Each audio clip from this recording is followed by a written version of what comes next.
Hi, Kevin Coop here, and this is FaceTime with the Content Guy. First of all, I want to wish you a happy new year. I hope you had a great one, a prosperous one.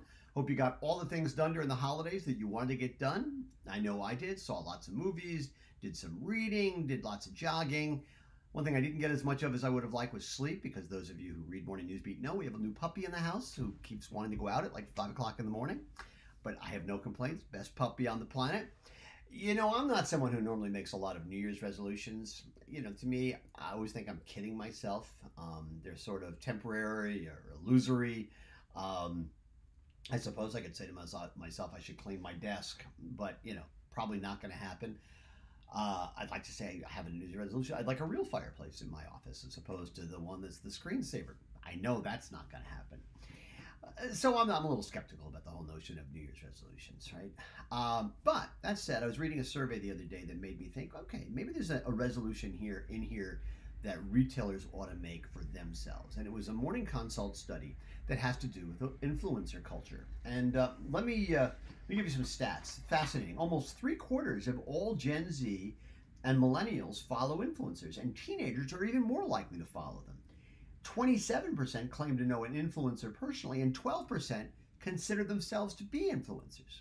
I thought that was really, really interesting. You know, I've been doing this for more than 18 years. Am I an influencer?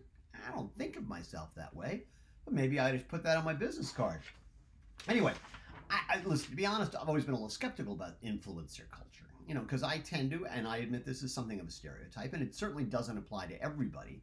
But there's a certain number of influencers out there who are sort of like professional influencers, in that they have no expertise in anything, no experience in anything, and no real passion for anything, but they're really, really good at gaming the system in terms of understanding how to use social media to make a buck. And by the way, I'm not really being critical of that. I wish I could use social media even more to make a buck. But I'm not sure that they have a lot of experience that really positions them as being reputable and dependable influencers. But it was interesting. There were a couple of other stats from the same study that caught my attention. One was that being knowledgeable about what they're promoting makes an influencer's followers 56% more likely to buy the product or service they're advertising, and being relatable makes them 49% more likely to buy what they're promoting. Now that's interesting, because what it tells us is that being authentic seems to matter to people who are paying attention to influencers. Now, again, to be clear, it's really the perception of authenticity as opposed to the actual authenticity. Not everybody who that appears to be authentic is authentic. You know, to paraphrase the great George Burns, if you can fake authenticity, you've got it made.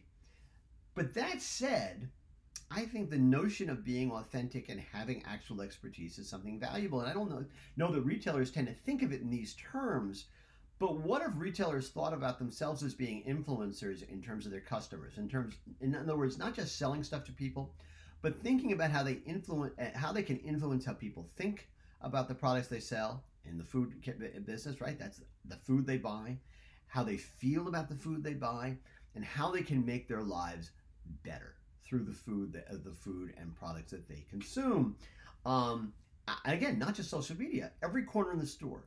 If retailers thought of themselves as being influencers in that way, working to influence how people think and feel about food, for example, that's a really powerful sort of initiative. I think retailers ought to think to themselves about having influencer initiatives. How do we use everything at our disposal to make this happen? Now listen, if you're a really good retailer, you've already got the people, you've got the experience, you've got the expertise, you've got the passion and the knowledge to make that happen, right? To think about influencing people. You've already got all the tools at your disposal. Of course, if you don't have the people, the expertise, the knowledge, the experience, and the passion to kind of influence people about how the products that they're buying from you, well, it seems to me then there's another George Burns line you ought to think about, which is, say goodnight, Gracie. Anyway, that's what's on my mind this morning, this first FaceTime with the Content Guy of the new year. And as always, I want to hear what's on your mind.